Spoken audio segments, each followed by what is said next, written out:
Cinema জগতে চমকের শেষ নেই, তবে কিছু কিছু দৃশ্য এমন হয় যা শুধু সিনেমার ফ্রেমেই সীমাবদ্ধ থাকে না, বরং হয়ে ওঠে আলোচনার কেন্দ্রবিন্দু। পুষ্পা টু তেমনই এক সিনেমা যা দর্শকদের মুগ্ধতার নতুন মাত্রায় নিয়ে গেছে। তবে এক দৃশ্যই যেন সবকিছু ছাড়িয়ে গেছে, যেখানে সুপারস্টার আল্লু অর্জুনকে শাড়িতে দেখা গেছে। কিন্তু কেন কেন এমন এক ব্যতিক্রমী লুকে হাজির হলেন তিনি? এই রহস্য ভেদ করতেই আজ আমরা এখানে। চলুন জেনে নেওয়া যাক সেই অবিশ্বাস্য গল্প।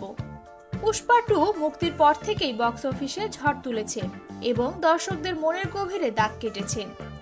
লাল চন্দন গাছের চোরাচালানের রোমাঞ্চকর গল্প নিয়ে নির্মিত এই সিনেমাটি তার প্রথম কিস্তির পরিপূরক হিসেবে অসাধারণ সাফল্য অর্জন করেছে। তবে সিনেমার সবচেয়ে আলোচিত ও চমকপ্রদ দৃশ্য ছিল আল্লু অর্জুনের শাড়ি পরিহিত রূপ। মুক্তির আগে পুষ্পা টু এর একাধিক পোস্টার প্রকাশ করা হয়, যেখানে তাকে হাতে ত্রিশূল নিয়ে শাড়িতে দেখা যায়। এই বিশেষ যাত্রা সিকোয়েন্স দর্শকদের মধ্যে ব্যাপক আগ্রহ সৃষ্টি করে। কিন্তু কেন শাড়ি পরেছিলেন আল্লু অর্জুন? সম্প্রতি হলিউডের রিপোর্টার্সদের দেয়া এক সাক্ষাৎকারে অভিনেতা নিজেই এই রহস্য উন্মোচন করেছেন। আল্লু অর্জুন বলেন, পরিচালক সুকুমার তাকে বলেছিলেন, আমি চাই তুমি শাড়ি পরো এবং নারীর মতো পোশাক পরো।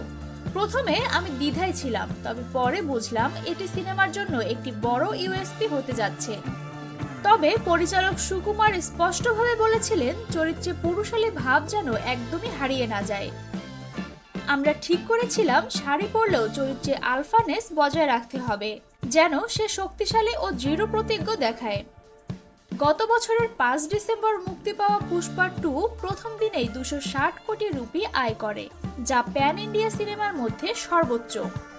এটি ট্রিপল আর, বাহুবলী 2, কালকিকে ছাড়িয়ে গেছে।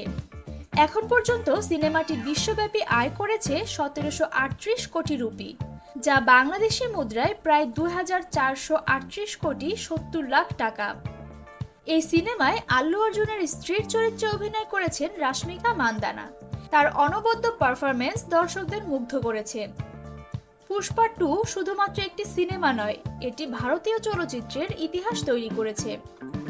দৃষ্টিনন্দন চিত্রনাট্য, ব্যতিক্রমী চরিত্র ও চমৎকার নির্মাণ শৈলীর কারণে এটি বছরের অন্যতম ব্লকবাস্টার হিসেবে জায়গা করে নিয়েছে।